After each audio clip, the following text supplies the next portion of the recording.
que é que estava bem e o que é que estava mal. O Ângelo Estúdio foi convidado, aliás, não foi convidado, foi naturalmente integrado numa equipe, porque, presumo eu, e visto a esta distância, tenho quase que a certeza, para não dizer que tenho a certeza, porque havia um espírito de qualidade nas pessoas que formavam um grupo. E a prova de que não era eu, era o Ângelo Estúdio, porque grande parte das gravações, ou quase a totalidade das gravações, foram feitas pelo Rui Novaes, que também estava imbuído desse espírito e que as pessoas conheciam, que sabiam que estava imbuída nesse espírito.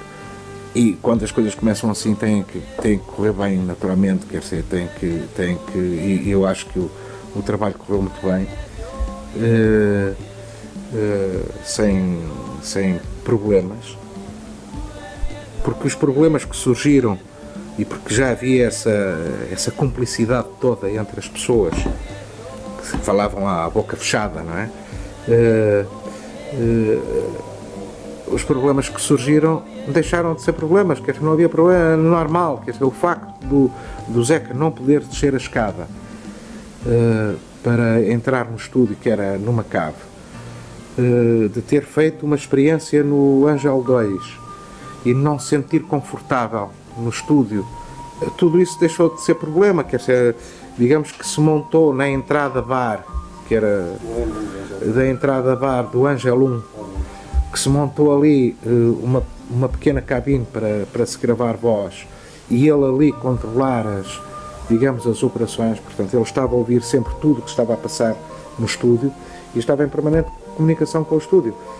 Mas a lucidez nunca a perdeu e de facto foi ele que orientou e nos conduziu e nos pôs, e a mim me pôs a cantar como ele cantaria. E foi isso de facto que se passou. Eu estava do outro lado, vamos cantar a música, eu sabia a música, tinha a letra à frente e comecei a cantá-la como eu a cantaria. E ele começou a dizer: não é assim, eu quero mais por aqui, quero mais assim, quero mais assado. E fomos, isto foi cada vez indo ao mais ínfimo pormenor, até à própria questão das respirações, não é? Até ver ao ponto a que isto chegou. E como tal, ele conduziu-me, aquilo que eu estava a sentir é que ele me estava a conduzir para que eu cantasse aquilo como ele a cantaria. E eu não tive mais nada que fazer senão deixar-me ir e jogar aquele jogo. E agora, vista à distância, uma das coisas que posso dizer, e posso dizer com conhecimento de causa, de que grande parte dos músicos que acompanharam o Zeca evoluíram muito, em que eventualmente poderá parecer que este trabalho é uma ruptura com o passado. Não. É ele ter chamado a ele, e as pessoas com a humildade que têm qualquer um deles, ter com ele numa perspectiva de facto rítmica, melódica e harmónica diferente do que era habitual fazer, sobretudo, convém não esquecer que o Zeca vem dos baladeiros. A parte rítmica sempre teve muito pouca importância na composição em Portugal. Talvez por sermos marcados um pouco pelo manhão e pelo fandango, etc, portanto, sem ser na parte étnica. O Galinhas do Mato é de facto uma resposta tremenda de como é que se pode fazer. Acabaram por ir ter com ele, de facto, os que tiveram a humildade de dizer: alto, eu tenho que aprender qualquer coisa com este homem. Só um homem assim consegue fazer o que fez e deixar uma obra onde todos nós notamos claramente que é provavelmente aquela onde se sente que menos influências tem de modas, não é? Porque, como tu sabes, desde os anos 60, com o aparecimento do rock, é mais que normal, em qualquer disco, seja de quem for, daquilo que se chama e designa de música ligeira, e vamos chamar a música ligeira à música popular, ao jazz, ao rock, por aí afora, não é? E às músicas populares de características étnicas, é muito frequente encontrar em todos os discos um pescador aqui ou ali, ou até de uma maneira assumida, traços da música anglo-saxónica, não é? Pois é exatamente na obra do Zeca onde tu verificas que isso não existe, não é? Ou seja, onde tu verificas que aquele criador, onde ele é diferente dos outros como compositor, é de facto a criação de histórias diferentes. E para a criação de uma história diferente tem de existir a criação de um espaço sonoro e, portanto, de uma música diferente.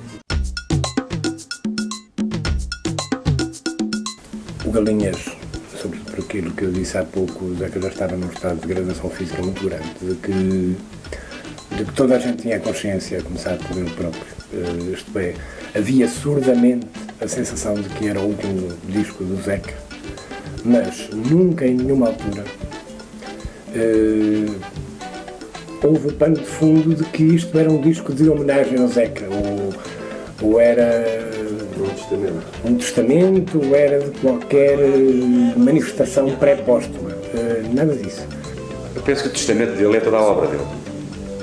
Não posso considerar de repente o Galinhas do Mato como a obra testamentária, a obra definitiva. A obra do Zeca é um todo, não podemos de maneira nenhuma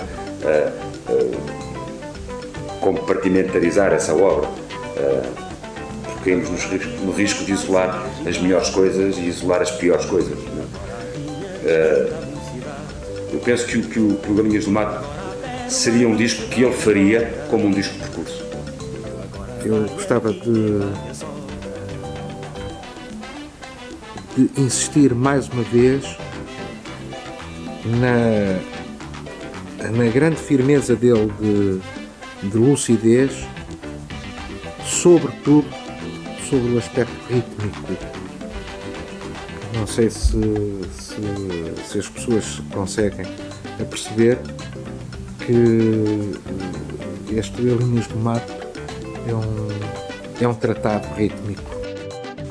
E atenção, e todas estas produções, que são produções de caráter artístico, eram sempre produções com o próprio Zeca, aliás, e fazia todo sentido, porque repara, o Zeca propriamente não sabia música no sentido académico do termo, mas na realidade quem fazia as orquestrações, quem definia o som, que é aquilo, o trabalho de um produtor, era sempre ele, sempre. Foi emocionante para mim cantá-la, dá de tratar-se digamos que do testamento das últimas palavras do Zeca enquanto cantor e interventor, e revela uma forma de estar na vida naquele balanço que ele faz da vida dele nesse poema. É evidente que me tocou fundo, e aquelas palavras ficam de facto e ficaram na memória. Isso é que eu chamo de facto o testamento. Foi um bom engenheiro, um bom castor,